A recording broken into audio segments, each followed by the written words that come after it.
the sauce, bitch.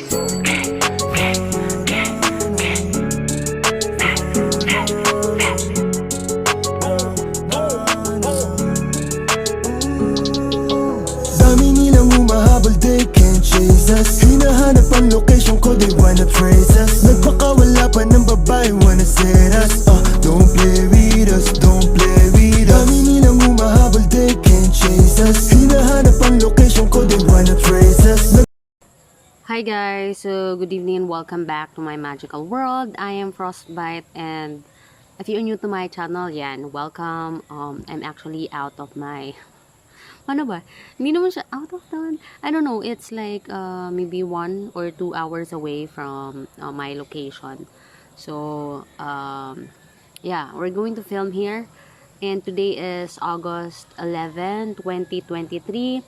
It's Friday, so thank God it's Friday. So I am with my people right now, and it's 8:13 in the evening. You know I'm saying this because I'm tracking my health, wealth, personal life, and all of those things. Yan, so also it's Friday, so it's Lumiere the day. So ayan guys, so I hope you are all doing well. Let's start. So we're on to page 139 and 140 of the book flow. Ayan guys, so medyo nagra-rush tayo kasi I need to go back inside. Yan, okay? So, yan. Nagiinom kami guys. So, continue na lang tayo guys, okay? As in, ayan, baka lumabas sila, wala sila. Oh my God! Hindi ko to ikakat na I'm so sorry guys, pero hindi ko na to ikakat. So, andyan sila. So, as in all other branches of learning, I really hope that I am, I am reading the correct pages. Kasi I bought my book but I forgot to bring it. So, I think I left it from my workplace. Okay, so, again, continue. Focus lang kayo guys ha, kasi there are times like this, 'di ba? Hindi naman tayo masyadong serious sa life. Okay? So just take it as it is. So kayo din, huwag kayo masyadong like seryoso kasi at the end of the day, we're going to be in heaven, all of us. Ano ba yan guys? Ang dami natin chika ngayon. So, seryoso na, continue na. Focus. So, as in all other branches of learning, the first step after deciding what area we want, what area one wants to pursue is to learn what others have thought about the matter. By reading, talking, and listening selectively, one can form an idea of what the state of the art and the field is. Again, the importance of personally taking control of the direction of learning from the very first steps cannot be stressed enough. If a person feels coerced to read a certain book, to follow a given course, because that is supposed to be the way to do it, learning will go against the grain. So, but then the decision is to take the same route because of an inner feeling of rightness, the learning will be relatively effortless and enjoyable. So, when you think about it, diba, learning should be like easy, it's fun, and you should actually be in a flow state. So, maybe if you're learning something that is not of your interest, diba, it's really hard to do those things, but sometimes you have to do it. Kasi, syempre, kasama siya sa curriculum. So, yan. Sometimes you really have to do what needs to be done. Not because you really want it, but it should be done kasi. There are things that are like that. So, many times, I have encountered that kind of like experience. So, if you are someone like that is experiencing things that you are not willing to do, but you have to do it, so, gawin nyo lang guys. Especially if it's the right thing to do. Okay, so when his predilections and philosophy became clear, even the amateur may feel compelled to specialize. Someone interested in the basic characteristic of reality may drift toward ontology and read Wolfgang. Wait lang kasi mukhang may something. Wait lang. Okay, continue. Wolfgang, Husserl, and Heidegger. So another person more puzzled by questions of right and wrong would take up ethics and learn about the moral philosophy of Aristotle, Aquinas, Spinoza, and Nietzsche. An interest in what is beautiful may lead to reviewing the ideas of aesthetic philosophers like Baumgarten, Crusade, Santayana, and Collingwood. While specialization is necessary to develop the complexity of any pattern thought, the goal and relationship must always be kept clear. Specialization is for the sake of thinking, devote all their mental effort to becoming well-known scholars, but in the meantime, they forget their initial purpose in scholarship. Okay? So, in philosophy, as in other disciplines, there comes a point where a person is ready to pass from the status of passive consumer to that of active producer. So, to write down one's insight expecting, wait lang guys yan. Madaliin na natin dun na guys kasi we have to do some shit inside. Okay.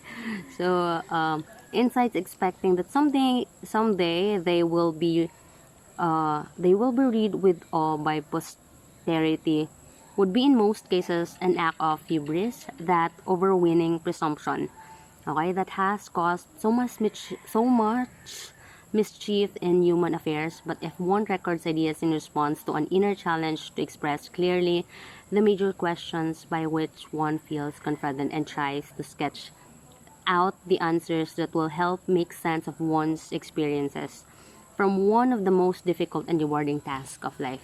So before anything else guys, ano ba kayo guys? Tagal na tayo nagsasama-sama dito and yan, subscribe kayo guys. So yeah, that's the only thing that right now, syempre, I wanted to have more people that will listen to my voice. Syempre, 'di ba? I'm actually like really happy if you are actually tuning to my channel. Like this is like a radio thing. When you think about it, 'di ba? Yung AM and FM. So parang ganun siya, guys. Continue, guys. Okay, ang dami kong segue. We have a subtopic here, amateurs and professionals. Some individuals prefer to specialize and devote all their energy to one activity, aiming to reach almost professional levels of performance in it. They tend to look down on anyone who is not as skillful and devoted to their specialty as they themselves are. Others prefer to dabble in a variety of activities, taking as much enjoyment as possible from each without necessarily becoming an expert in any one. Okay? So there are two words, those meanings reflect our somewhat warped attitudes towards levels of commitment to physical or mental activities. These are the terms amateur and dilettante. So I don't know guys, yung yan, check nyo na lang guys yung pronunciation kasi I'm not, wala akong time ngayon we're drinking. So nowadays, these labels are slightly derogatory. An amateur or a dilettante is someone not quite up to par, a person not to be taken very seriously, one whose performance falls short of professional standards. So may mga ganun talaga guys. So they do not live to the standards of the professional. You know, yung right etiquette and all of that guys, manners, ganun. So okay, continue. Okay, so but originally amateur, from the Latin verb amare, means to love, referred to a person who loved what he was doing. Ano ba yan? Wait lang kasi nanonood yung kasaway dito. Wait lang.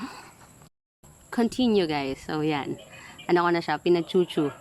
Okay, so refer to a person who loved what he was doing. Similarly, a dilettante, from the Latin delectare, means to find delight in. So yan, was someone who enjoyed a given activity. So the earliest meanings of these words, therefore, drew attention to experiences rather than accomplishments. They describe the subjective rewards individuals gain from doing things instead of focusing on how well they were achieving. Nothing illustrates as clearly our changing attitudes towards the value of experience as the fates of these two words. There was a time when it was admirable to be an amateur poet or a dilettante scientist because it meant that the quality of life could be improved by engaging in such activities. But increasingly, the emphasis has been to value behavior over subjective states. Okay? So, what is admired is success, achievement, the quality of performance rather than the quality of experience. Consequently, it has become embarrassing to be called a dilettante, even though to be a dilettante is to achieve what counts most, the enjoyment of one's actions provide. So, kayo guys, if you're, I don't know, what do you want guys? Do you want to be like recognized as a someone that is with good reputation, you know, professionals and all of that, but is not actually enjoying the things that they are doing? Because I know people who are like that, like they just do it for plain sight, just for money, or someone that is like not so recognized as that, but like a easy-go-lucky person, but you know, is actually happy, real happy, or something, like, you know, they're actually genuinely happy of what they are doing. So it's really up to you guys. Who do you want to be in this lifetime? Especially syempre, as we know right now, whether there is a reincarnation or not, we have one life. When we are day by day, we are closer to our you know, end. We are closing to our end. So make sure that make the most of your time here in this planet. Okay, so continue na guys. It is true that the sort of dilettantish learning encouraged here can be undermined even more readily than professional scholarship if the learners lose sight of the goal that motivates them.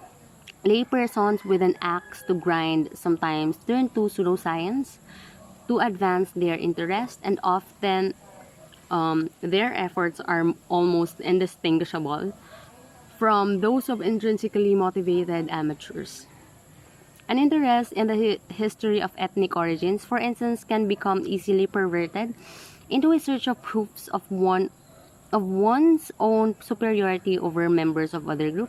The Nazi movement in Germany turned to an anthropology, history, anatomy, language, biology, and philosophy, and concocted from that of its theory of Aryan racial supremacy. Diba guys, I'm using this book sometimes using highfalutin words, you know, words that are not usually heard outside. So it's really important, like, you guys as a normal citizens of the planet Earth, like, to subscribe to my channel kasi I am reading here for you. These are valuable things, even though it's just like a normal book. Kasi not even your parents are doing this for you. That's why I'm here for you, existing, 'di ba? So yan, continue na tayo ng ating pagbabasa. Professional scholars were also caught up in this dubious enterprise, but it was inspired by amateurs, and the roles by which it was played belonged to politics, not science. Soviet biology was set back a generation when the authorities decided to apply the rules of communist ideology to growing corn instead of following experimental evidence. So, Lysenko's idea about how, ayan, cut na tayo guys kasi hindi ko talaga dala yung actual book right now.